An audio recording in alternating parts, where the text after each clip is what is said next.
Welcome into another edition of Sunday Flags. This is the Genesis Invitational recap episode here on February 22nd, 2026. I am your co-host, Mason Kinnahan. That over there is Luke Brown. And for the first time on the PGA Tour, Jacob Bridgeman is a winner.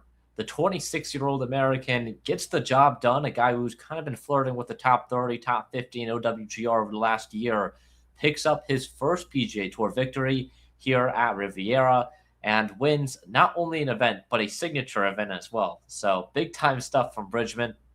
Luke, initial thoughts on the week and Bridgman's overall win, because this is a huge week for him. Yeah, it certainly did not disappoint. We were looking forward to a really good week on the PGA Tour and know that Riviera is certainly a course that has a lot of prestige. And man, it was a loaded top 10 leaderboard here. Obviously, Bridgman, who is a little bit more inexperienced and does not have as much of the allure, to his name, has his first win, here today. But you look at the top 10 of this leaderboard, Rory McIlroy T2 at 17 under, just one stroke off the lead with Kurt Kitayama. Adam Scott is right there. The PGA Tour Rookie of the Year from last year, Aldrich Potgieter's right there. Knapp, who's been really hot. Morikawa, Fleetwood, Schauffele all in the T7 spot. So you look at this leaderboard, very, very stacked and very impressive that Bridgman, who shot one over par today in his final round, did not have his best stuff, is able to get the job done. That speaks to how he played Thursday to Saturday. Yeah, and let's talk about what he did Thursday through Saturday. 66, 64, 64. Back-to-back 7 under days on Friday and Saturday for Jacob Bridgman.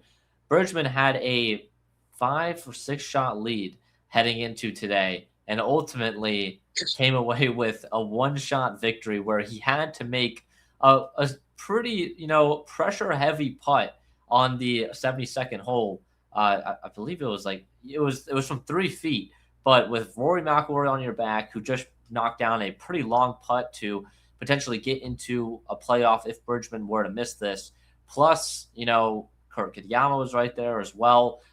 Multiple things and multiple moving pieces going on this leaderboard overall on Sunday.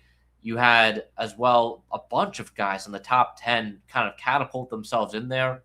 A lot of guys who were in the top 10 kind of fall out. Not so great days from, Matt Fitzpatrick, Max Grazerman, Marco Penge. But it opened up the door for some of the world's best, Tommy Fleetwood, a T7, Xander, T7. So a lot of great stuff overall on this Sunday. A lot of great action, too.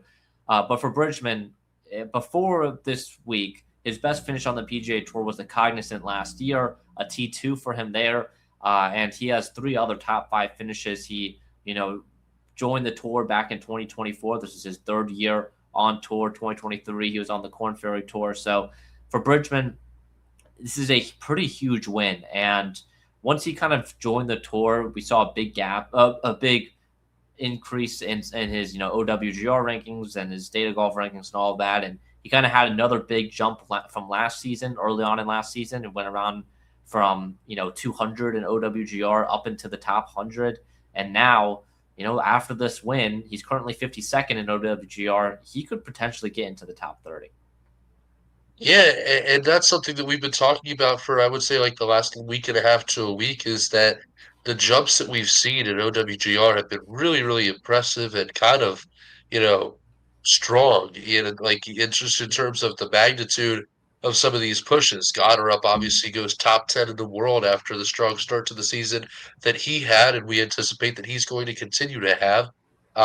Justin Rose moving from what, 10 to 4, I think, with Yeah. his win. It was up at Something, 3. 3. yeah, was he at three? 10 to Yeah. 3.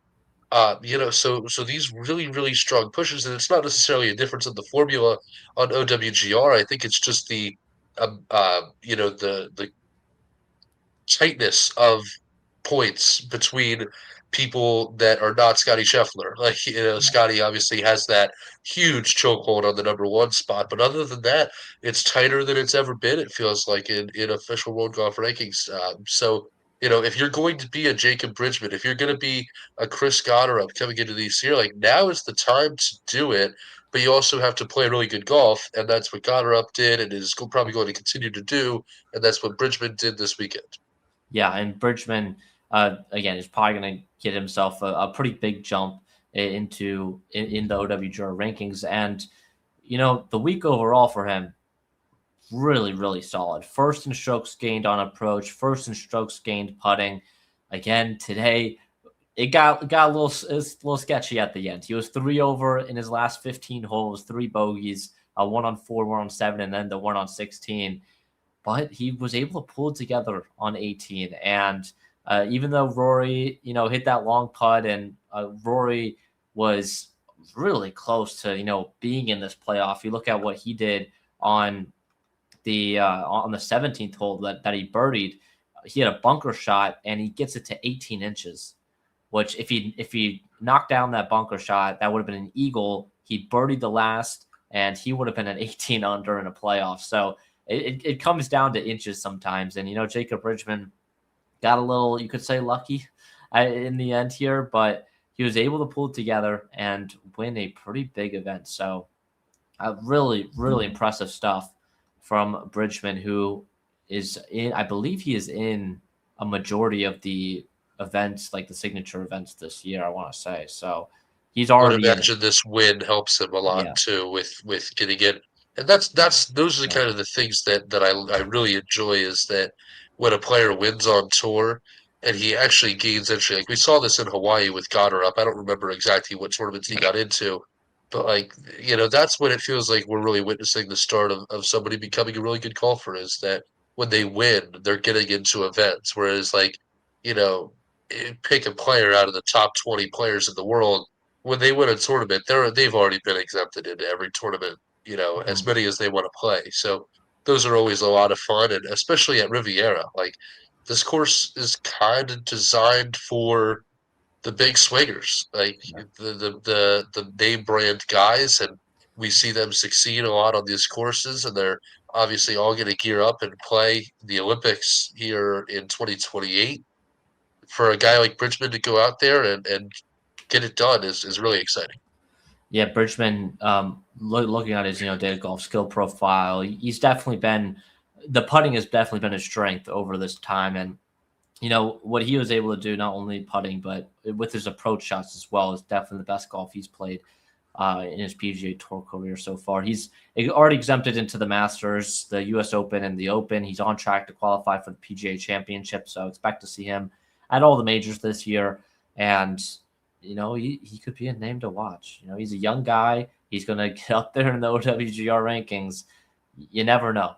You never know, especially with some of these events like the PGA Championship, which, yeah, you would think Scotty's going to win it and all that, but and we'll get to Scotty in a little bit because he had a week in his own right. But you never know. Sometimes you get these players that you're not entirely expecting to win the tournament like this. For example, JJ Spawn last year at the U.S. Open. So big time stuff from Bridgman. And now, I'm not sure if he's in the field next week at the Cognizant. I'd have to check, but I don't expect him to be. A win this big, plus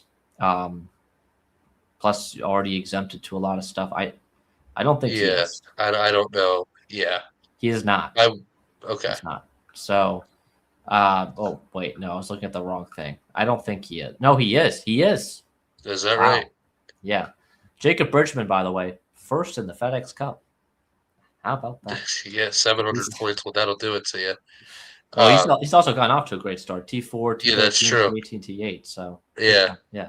yeah. He's a KFT product, grinded on the Corn Ferry Tour. He's a Clemson product. Had an incredible freshman year at Clemson in the college golf ranks, and he seems like a grinder. I don't know, but he seems like a grinder, and the fact that he's going to play in the field next week at the Cognizant, which is not, obviously a name brand's tournament on tour, shows perfect example. A week after winning to play in that tournament. Yeah, I mean it's a big win for Bridgman, but he had to sweat it a little bit because there was guys right on his tail after seeing the door opened after Bridgman struggled on the bet on the final 15 holes. One of those players being Kurt Kitayama, who goes 71, 64, 68, 64, shoots a 7 under 64 on Sunday to propel himself up the leaderboard into a position of T2. He was 10 under heading into today, and then gets to 17, one shot off the lead of Bridgeman, who was just miles ahead of anyone else heading into today. So I think he was, I want to say, he was 6 strokes up on Rory at T2. So yeah, Kitayama made it close. He kind of finished a little bit earlier than a lot of these other guys, but a 4 under 32 on the back nine, bogey free. Added 4 more birdies and a bogey on the front nine. And just a really solid performance for Kitayama, someone who won on tour last year. Yeah, he really hung around. It seems, as though the week got better for him as it went on. He made a 7-stroke adjustment from Thursday to Friday, and then was obviously able to mirror that here in his final round. So, your heart breaks a little bit for Kitsuyama, who a win for him is plays just as much to the magnitude to his career and his kind of status on tour as it does for a guy like Bridgman. So he was right there, and it seemed through the day, as especially with 2 bogeys on the front nine for Bridgman, that Kitsuyama was going to be able to close that gap, and it didn't seem like this tournament was going to end the way that it did. But Kitsuyama, just like McIlroy, weren't able to take the full advantage from Bridgman as they could have, with Bridgman not bringing his best stuff today. So I think that the main thing that kind of sticks out to me about Kitsuyama is that he was right there, but he wasn't, with Bridgman not bringing the best stuff. Yeah, and Kitayama, the winner of the 3M Open last year, kind of came back to win that one, and he hasn't gotten off to the greatest of starts here on the season. T40 cut, T24, T48, but he's hoping that a performance like this one here at Riviera can help propel himself into some great play as we hit that next stretch with the players coming up, and then into major seasons. So really impressive stuff from Kitayama as well. He's actually he's on track to qualify for the U.S. Open and for the Open, and I think this performance will definitely help him as well. So a 2-time win on the PGA Tour, and was a shot off from potentially getting a shot at a 3rd win here on the PGA Tour. But probably the bigger name, I would say, that was also T2, is Rory McIlroy, who goes 66, 65, 69, 67 for Rory. And I kind of mentioned it earlier, but you look at, he made a bunker shot today, I think on 12, and then you look at what he did on 17. Tries to get onto the green in 2. He ends up in the bunker on the right side of the green. Then on his chip shot, gets it to 18 inches. If he makes that chip shot, he is within 1 stroke of Bridgman's lead heading into the final hole, and ends up birdieing it with a really, really impressive putt, which for Rory, the putting this week was a disaster in its own. So him knocking down a 29-foot putt on the 72nd hole to just be 1 stroke off of the lead is kind of ironic based on how his putting has gone basically today and throughout the week. But Rory, T2, another really good performance from a really good golfer. Yeah, I mean, if you could go T2 and have what's considered a poor putting week, which is a fair statement, I think it was a poor putting week for Rory McIlroy, then yeah, you're obviously doing something right. So, he gets a expansion upon his finish T14 last week at Pebble Beach, and has, a shot to win the golf tournament. Seemed like he kind of had a little bit of a shot to win the golf tournament last week. Not a terrible place. Certainly survived last week at Pebble Beach to play at the same Pebble Beach, same course that he won at last year at AT&T Pebble Beach Pro Am. So you have to like somebody who had a poor putting week and is still finishing T2. It means Rory really isn't going anywhere, which we did not expect he would. Yeah, Rory lost 1.88 strokes gained putting today, which is the 7th worst out of any golfer in the field today. So that kind of shows how bad his putter is. He missed multiple putts inside of 10 feet throughout both the front and the back nine. So for Rory to still finish T2, pretty impressive from him. Meanwhile, Bridgman, going back to Bridgman real quick, looking at his strokes gained numbers from today, he goes 50th in around the green, 47th in strokes gained total, 37th in strokes gained putting. I mean, I'm just looking at like the leaderboard, and you see all green for kind of everyone else around him, because a lot of the players, that were in the top 10 had really good days overall, and then his numbers are just bright red. Like it is pretty. The contrast is pretty crazy. He lost over 3.5 strokes to the field today, and everyone else below him kind of gained 3.5 strokes. So Bridgman, again, he did a lot of his work on Saturday, Friday, and Thursday. So definitely paid off today, because today was pretty rough. But yeah, Rory and Kurt Kitayama both get the runner-up finishes. Adam Scott, a solo fourth for him, which is really impressive. He gained over 4 strokes putting today, so that is pretty crazy. The putter was rolling for him. He goes 8 under, and this is his best finish in a PGA Tour event in a long time. I have to go back to try and find the last time he finished fourth or better in a PGA Tour event, but it's been T4 at the Tour Championship back in 2024, but it was a pretty poor year beyond the U.S. Open, which was kind of a solid performance. But beyond the majors, pretty poor year from Adam Scott, but solo fourth, maybe he's back. You never know. Yeah, certainly. We were well acquainted with him back when we were at Oakmont, and certainly had a shot to win that golf tournament. And I think when you have a shot to win a major like that, it wouldn't have been the first time for Scott, especially with the U.S. Open. But when you get that close and when you're as deep into the career as Adam Scott is, I think that drives a lot of hunger. So I don't expect to see Adam Scott really go anywhere this year. I don't expect him to make some crazy late career push into the top 10 of official world golf ranking or something like that. But I expect to see his name on the leaderboard, and it's good that he is keeping that going here in 2026. Yeah, Aldrich Potketer, last year's Rookie of the Year on the PGA Tour, finishes solo fifth. Jake Knapp, solo sixth. A lot of guys at T7 and a lot of guys at T12. Just running through some of the names: Colin Morikawa, Cam Young, Tommy Fleetwood, Ryan Fox, and Xander, all T7. Minwoo Lee, Jordan Spieth, Alex Noren, and then Scotty Scheffler at T12. Luke, Scotty has been a polarizing golfer, throughout his entire career. But to start off the PGA Tour season here in 2026, this is like some type of stuff that we haven't seen from Scotty really in a while.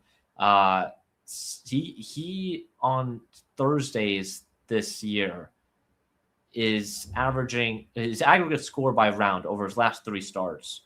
Round 1 +5. Round 2, 15 under. Round 3, 14 under. Round 4, 22 under. So he has gotten better throughout the week. But man, these starts on Thursday, he was dead last at one point on Thursday. Yeah, very, very weird. Um, very weird in terms of like just his attitude. Um, has always kind of been that he not doesn't care, but it doesn't bother him course to course, tournament to tournament. He takes, he says the same process, and obviously, like different courses are going to, I don't want to say rattle a golfer, but it's just a different challenge every week. That's part of golf. That's part of you know, the whole reason that we watch and that they play. Um, but he's always kind of been so mellow, and you have to think that poor play on Thursday is due to course adjustment. I mean, I know that they're playing practice rounds sometimes Tuesday and Thursday, or excuse me, a lot of times Tuesday and Wednesday. So this is kind of inexplicable, and I think now that it's happened 3 times, it's less of a coincidence. Oh, this happened back to back, but now it's been 3 weeks in a row that you have to think that he's gonna next time he's out there be peppered with questions. I don't think he's in the field this week. I would No, imagine not. he is not playing the Uh, Cognizant. Come on. yeah, I did not think so. So yeah, I think that in 2 weeks when he gets back out there and has a little time to settle in, before he tees it off 2 weeks at the Arnold Palmer, which is obviously a signature event a lot of people pay attention to. that it's going to be a topic of discussion. Yeah, it definitely will be. And we missed this quote by a day. On Thursday, Scotty said, "Golf is an endless pursuit of trying to figure something out, and I'm never going to get there." I mean, that's what he said on Thursday, I believe after his round. And man, I mean, when you have someone that's thinking like that, but also dominating the way he is, I don't know how you can like comprehend the competitor and the player that Scotty is. But going to his play again, just gets better every single day. 74, 68, 66, 65. So improved his score every day, a 6-stroke difference between Thursday and Friday. And man, I mean, he is really, really good when it's not Thursday. It feels like. I mean, he shot five Yeah. under in his last 5 under, no bogeys in his last 9 holes. If this tournament goes one more day, he's winning it. Well, Like, yeah, that's man, how we felt the last 2 weeks that he might come back and win after it looked like he was going to miss the cut. I mean, obviously, it looked like he was going to miss the cut again this in week. a And then, signature event, even right. And in a, then he yeah, comes back and he's almost top 10. His top 10 streak comes to an end this week after 18 consecutive. That's the most since 1983. VJ had 12 in a row, Tiger had 11. Um, but yeah, it's very it's very peculiar to me, though, especially with it being him, where like you have some guys, Brooks Koepka, perfect example, that will outwardly say that I value this tournament more than this tournament. He is not like that, and we've talked about this before. And if you are into golf, even just a little bit, you kind of know that too. That he's very even keeled and he's very consistent. So 3 weeks in a row now has been very weird. I look forward to in 2 weeks seeing what he brings because that's a one of the more marquee tournaments of the year, I would say, the Arnold Palmer. yep. It's not quite the players, but it's certainly something that a lot of people pay attention to and a marquee event on tour. So in 2 weeks, we'll see. It's a course that he's familiar with. Everything kind of fits here. He's won, I believe. I think he's a past champ of the Arnold Palmer. I believe Um, you're right. I I think 2 years ago, if not three. So yeah, I'll be interested to see, and especially if reporters ask him, "Hey, what's going on in these opening rounds?" Yeah, I did. He did win the Arnold Palmer back in 2024, so a couple years ago. And I mean, look, that's his last start until the Players. We were at a point where, you know, these guys kind of are playing or need to start playing as if they are playing in some of these major tournaments. Like the play that they have now isn't going to change a ton, you'd assume, in the next couple of starts, especially for the big names like Scotty, like Rory. For Scotty, I wouldn't say I'm worried about him, right? He's the number one player in the world. But these slow Thursday starts aren't going to they're not going to always have that much you're not going to have that much wiggle room is what I'm saying at the majors. And once, I mean, the Players of course isn't a major, but March is a major or whatever the PGA Tour says. So it's going to be interesting to see how Scotty's play adjusts. The Arnold Palmer's definitely going to be big if he gets off to another slow start on Thursday. There's going to be a lot of questions. So we'll have to wait and see. But yeah, Scotty's streak comes to an end, which 18 consecutive top 10 finishes is insane. I mean, that goes back to I was talking about it. I think I mentioned it last podcast or a couple podcasts ago. He was about to go an entire year without being outside the top 10, Yeah, which is which is crazy. insane. It's one of the most it, like you, I don't know how to word this, but um, there's so many stats that are with Scotty that you're like, man, that's really, really impressive. And then they throw up another little graphic. It's like, well, Tiger doubled this times another plus 1.5. Like, Mhm. and it's like, okay, well, he's Yeah. leaps and bounds to go before he gets to Tiger. This is one where it's like 18 consecutive top tens. Tiger had 11. Like, Yeah. that is a full 7 more weeks of golf more than Tiger had, and 6 more than Vijay Singh, who is golf's ultimate Iron Man. So this is one of the first stats that I read. I'm like, man, that's really impressive. Tiger Yeah. surely had 20 or 21 though, and it's like, no, this is a lot better than Mhm. Tiger Woods. A lot of times it's a little defeating when you look at stats. It's like, man, we're never going to see another Tiger. And I still, there's so much left to do, and Scotty really isn't concerned about catching Tiger at all. But golf fans want to see it. Golf fans want to see that level of greatness again, and I can't really blame them. Yeah. By the way, those numbers you mentioned, that's the second and third longest streaks. So this Right. Scotty streak is the longest by a wide margin over VJ, who had 12. So, yeah, pretty impressive stuff from Scotty. Other notable placements in the field. I mentioned Minuli, I guess T12. Looking down the board, T20 for Ludwig, T16 for Akshay, T22 for Harris English. I don't know if people care about him, to be honest. But T28, Hideki Matsuyama, Siwoo Kim, T34, which I believe might be his worst finish of the season so far because he's just been so good. Um, Ben Griffin, Victor Hovland, both T41. Notable guys to miss a cut, again, this cut, I did not realize how weird they do signature cuts, or at least this one. It Yeah. was the top 50 plus ties, plus you had to be within 10 strokes of the current leader at the time. Yeah, they didn't cut many. So at one point, it was just two guys who got cut, which Wow. it was like Garrick Higo and Jason Day. But then the leader at the time, I forgot who it was, but the leader started pulled away a little bit, and so it kind of knocked out more guys. But I mean, Keegan missed the cut, JJ Spawn missed the cut, Chris Goddard missed the Russ cut. Russ Henley. No, he made it. He made it. Russ Henley? Oh no, he didn't make it. You're Yeah. right. You're right. Yeah, he I got was him. two Yeah, over. yeah. Russ Henley Yeah. didn't make it. I Sam think Burns. Goddard is probably the biggest surprise, and Mhm. Henley's the biggest concern as far Yeah, as I see it.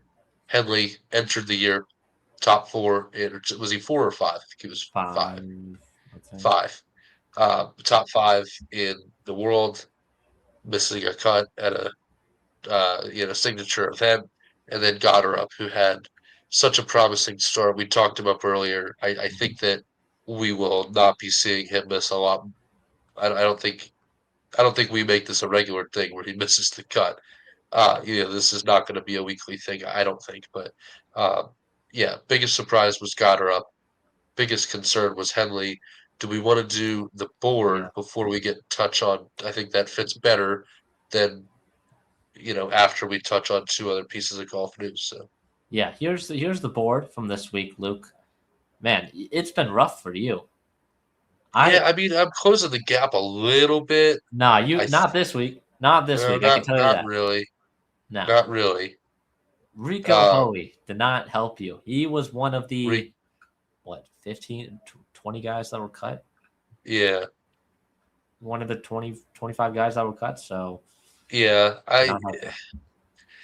Yeah, I was interested in your Homa pick, and obviously, in the category I won, but Fleetwood kind of kills me there, earning as much as he did at T7. For those that are just listening on the audio podcast version of this episode, Mason had Tommy Fleetwood, who was T7, Sahith Theegala, who was T22, Max Homa, who was T37, Akshay Bhatia, who was T16. My picks were Scotty Scheffler at T12, Rico Hoey, who was cut, Ludwig Oberg, who was T20, and Hideki Matsuyama, who, as you mentioned, had his worst finish of this season so far at T28 and just over $136,000. So, Fleetwood kind of kills me a little bit there, earning almost 200,000 more dollars than Scotty Scheffler.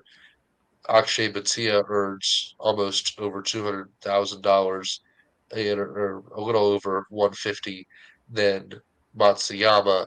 But then the big killer is Sahith Theegala, who earns $224,000 to Rico Hoey, who earns zero, as much as I earned on the Yes. PGA Tour this week.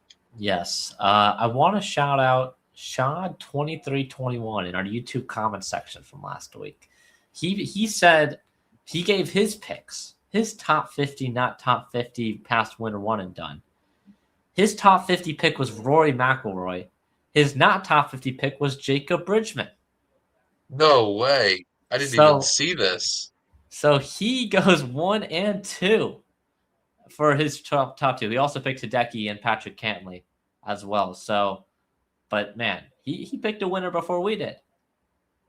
Yes, So he did. Man, that I did not even see this. This is news to me.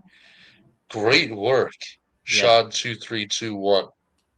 yes, yeah. I mean, incredible stuff. I mean, he's probably scored more than us this week. To be honest, Yeah. he probably did. But Oh yeah. 100%. You get the winner and the runner up. runner up, yeah. All right, I take about a $1.8 million lead into the Cognizant next week. I'd be shocked if you catch 1.8 million at the Cognizant. Oh no, this is where you make your money right here. This No, is where we go into I the weeds and make some real money. it's going to be an interesting one next week. But yeah, 4.7 million for me and 2.9 million for you, Luke, as we are now 6 events into the year, I believe, or 7, something like that. But all right, a couple of topics to wrap up this episode. We'll start with Tiger, who was talking with Jim Nantz and Trevor Immelman on the CBS broadcast on Saturday. Again, this is kind of his event, so he does a lot of talking. Yeah. Tiger hasn't played an event since the Open in 2024, but he says there's a chance, Luke, a chance he plays in the Masters. This is not the first time he's hinted at this, and potentially won't be the last either. Your thoughts on Tiger? We talked a little bit about this in the preview episode, but new information here. I think he's going to play. I really do. I think that he's talked about it enough. There's no sense in hinting at it if he's not going to do it. Tiger's a really intelligent guy. He's obviously made some tough decisions at times. But at the end of the day, especially with how he wants to paint the picture with interviews and things like that, he's been really, really smart in the past and kind of knows how to play the game a little bit with media. So I don't think that he is going to give out this false hope to people if he has no intentions of playing. And we're really not that far out. You look, I think I saw a 50-day countdown 3 days ago. I think we're 47 days out from playing at Augusta. So, there's really not that much 46, time. 46. 46 days. So that's just a little bit over, a couple days over a month and a half, or 1 day over a month and a half, really. So, there is not a lot of time to backtrack on this, and I think that he's going to make an attempt. If he doesn't play, I think it's literally because he physically cannot play. Yeah, I agree with you here, Luke. I think that as of right now, Tiger is thinking that he is going to play the Masters. He has said it multiple times in the last week that he has, opened the door to potentially doing so. And at this point, I think he's going to be letting a lot of people down if he doesn't. So Yeah, we'll that's see true. also what this means for TGL. Is Tiger gonna go back on Jupiter Links? And I don't know where Jupiter Links is in I is in think the there's a standings little right bit of a difference in priority from playing in the greatest tournament in the history of the sport and playing the made-for-TV now. indoor product. Jupiter Links is currently fighting for a playoff spot right now, Luke. They are in a battle with the Bay and the New York Golf Club. Links is currently 4th in the SoFi Cup standings, all right, with 2 points. And they are tied with the Bay Golf Club and New York Golf Club, who are 5 and 6. The top 4 make the playoffs. So Tiger could be coming back for this playoff push for Jupiter. You never know. Never know. But You don't know. Yeah. yeah, Tiger Woods potentially going to play in the Masters. We'll have to wait and see though for that. Meanwhile, John Rahm at risk of losing Ryder Cup spot over $3 million in fines, reads the Front Office Sports headline from today, which again, John Rahm, if you haven't been keeping track of what's been happening with him, he was not included on a list of players granted conditional release by the DP World Tour on Saturday to compete in live golf events in 2026. A lot of players that play on the DP World Tour, they have to get permission to then play on live and play on both tours at the same time. Rahm does not have um, that permission right now, which also means that active membership on the DP World Tour is in question, and active membership is required for players to play on the European Ryder Cup team. Rahm currently has about $3 million in fines from the DP World Tour for playing in live golf events without their permission, which he hasn't paid and is refusing to pay. That's kind of it's a little bit of a complicated story, Luke. If you have any other notable thoughts here or Yeah, it's a information. little Yeah, it's a little in the weeds. I've been kind of, tracking this a little bit since the DP World Tour came out probably a year, maybe a little less than a year and a half ago, and said they weren't going to pay fines for live players anymore. And, that really only comes to fruition, I think, in the eyes of people that, want to watch big time golf is the Ryder Cup. That's the big story about it. And, even here today, we're sitting here in 2026, and we still got a lot of time before the next Ryder Cup, much closer to the last one than we are to the next one, and that's what we're talking about when it comes to this stuff. So, I think it's going to be interesting how it plays out, and I think it's just yet another kind of piece to the puzzle for especially Rom, who seems a little frustrated. Yeah. Um, it's just a yet another like, man, like I've got this burden because I'm on live, and then I've got this burden and restriction, limitation, whatever you want to call it, because I played for live, and like, is it really worth it? Which is the question that we've asked probably, 30 times on this podcast through the episodes, and is it really worth it to play over there? I think the combination of the door being open for Brooks Koepka and that sign of leniency from the PGA Tour, combined with the turmoil that has come with Liv not making some of the decisions that their players are, were hoping that they would, in terms of structure. And then now looking at Patrick Reed, who said sayonara and is killing it in DP World Tour play. I think those three things now combined with this, I don't know how much longer we see John Rahm playing on the Live Tour. Yeah, there's definitely a lot of moving parts right now, and I think your point about it just being another thing that's kind of going to sway him the other direction, and another hurdle that he has to go through in order to play on live. It's just kind of just another thing, and they are beginning to add up.